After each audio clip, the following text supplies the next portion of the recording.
Sherri Papini's name first caught the attention of the American public in November 2016, when she seemingly vanished without a trace while out for a jog near her home in Redding, California. What followed was a media frenzy and an intense nationwide search that captivated millions. But the story, which began as a presumed tragedy, took a series of shocking turns that would leave the public questioning everything they thought they knew about her. Born on June 11, 1982, in the small city of Redding, Sherri Papini lived a relatively quiet life. She was a stay-at-home mom of 2 young children and was married to Keith Papini, a devoted husband who worked in electronics and supported his family. To those who knew her, Sherri seemed like the typical American suburban wife, outgoing, friendly, and devoted to her family. But behind this seemingly ordinary exterior was a story far more complex and dramatic. On the morning of November 2nd, 2016, Sherri left home for a routine jog but never returned. When Keith came home from work and found she was missing, he grew concerned and used the Find My iPhone app to locate her phone and earbuds, which were found near a trail, with strands of hair attached, suggesting a possible struggle. The evidence pointed toward an abduction, and local law enforcement took swift action. The community rallied together, handing out flyers and organizing searches. The case drew national attention, with media outlets broadcasting her photo and updates in real time. For 3 weeks, there was no sign of Sherri. Then, on Thanksgiving morning, she was suddenly found on the side of a rural road, more than 140 miles from home. She was bound with restraints, branded on her shoulder, bruised, and emaciated.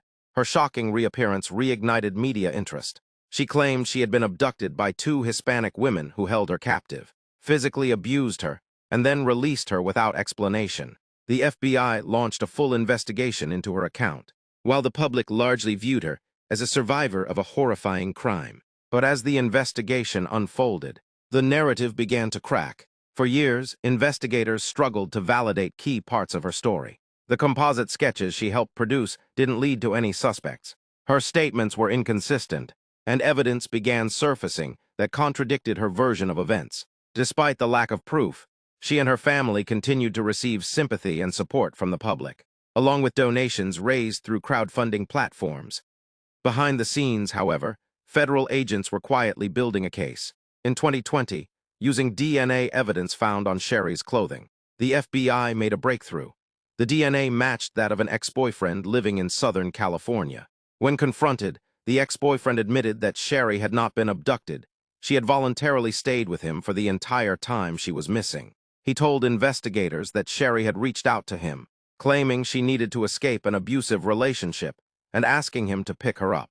He took her in, and during those 3 weeks, they stayed inside, and she intentionally hurt herself to make her story believable. After years of speculation and controversy, the truth began to emerge. In 2022, Sherri Papini was arrested and charged with making false statements to federal agents and mail fraud.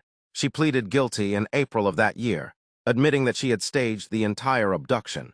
The branding, the restraints, and the injuries all had been self-inflicted or orchestrated to support a fabricated story. In September 2022, Sherri was sentenced to 18 months in federal prison, followed by 3 years of supervised release.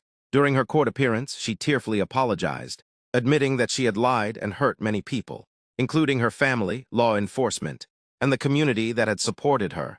Her husband, Keith, who had been her most vocal supporter, filed for divorce shortly after her arrest.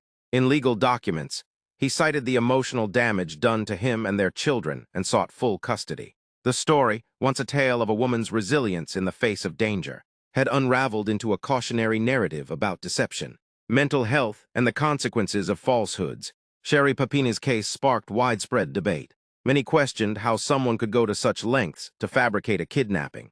Experts weighed in, suggesting possible psychological motives such as a desire for attention, a cry for help, or deep-rooted emotional instability. Others focused on the broader implications, such as the strain her false claims placed on public resources and the impact it had on real victims of crime who often struggle to be believed.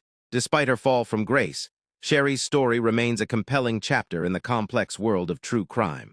Her actions led to national conversations about trust, victimhood, and accountability. While she has since faded from the headlines, her case serves as a reminder that not every story is as it seems, and that the truth, however delayed, always finds its way to the surface.